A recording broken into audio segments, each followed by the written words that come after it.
Bonjour, aujourd'hui nous allons aborder le sujet des bicuspidies.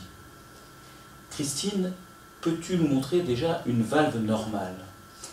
Alors oui, effectivement, c'est important de bien comprendre le fonctionnement d'une valve normale pour reconnaître une bicuspidie.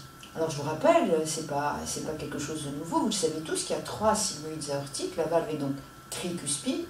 Juste pour rappel, vous identifiez la sigmoïde par rapport à la coronaire, hein, donc vous allez parler de sigmoïde coronarienne gauche, de sigmoïde coronarienne droite et de sigmoïde non coronaire.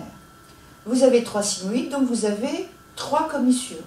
Et donc, pour faire le diagnostic de bicuspidie, il va falloir que vous alliez jusqu'en télésystole pour voir s'il existe bien une ouverture complète de ces commissures. Donc vous en avez bien 3. Vous voyez ici sur l'image que vos commissures sont parfaitement ouvertes en télésystole.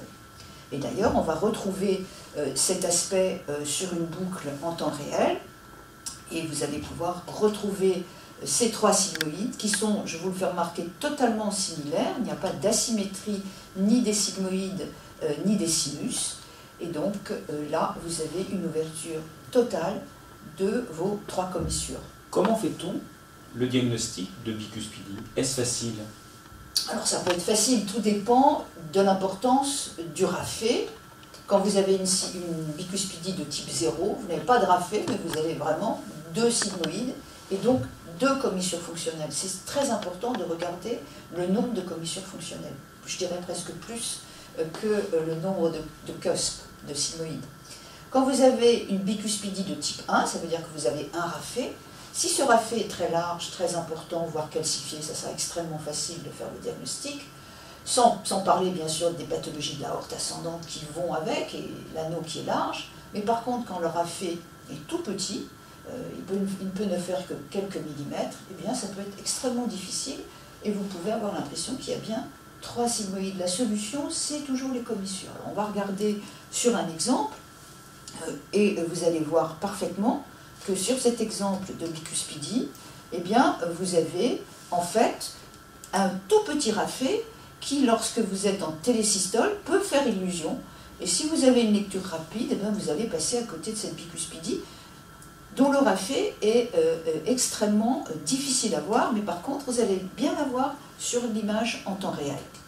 Vous voyez ici, en temps réel, que la boucle nous permet de bien identifier la présence d'une fusion entre la coronarienne droite et la coronarienne gauche, et qu'il y a un tout petit raphé. Et si vous regardez un peu hâtivement, ben vous allez penser qu'il y a 3 sigmoïdes.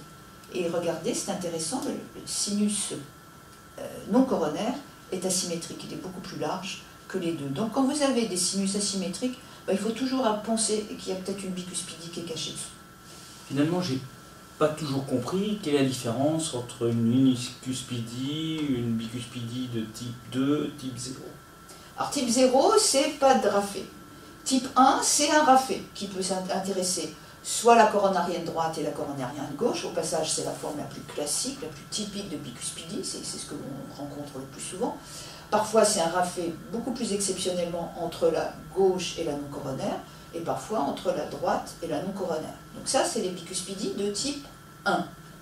Et puis, dans la classification classique de Sievers, on parle de bicuspidie de type 2, parce qu'il y a 2 raphés. Certains, dont je fais partie, préfèrent parler d'unicuspidie, parce qu'une fois de plus, on s'intéresse à la commissure fonctionnelle. Et c'est très important lorsqu'on a dans l'idée de réparer la valve. Donc, unicuspidie, c'est certes 2 raphés, mais c'est une seule commissure fonctionnelle. On va vous montrer un exemple sur l'image qui vous montre donc la présence de 2 raphés et une seule commissure, vous voyez, fonctionnelle entre la coronarienne gauche et la non-coronaire.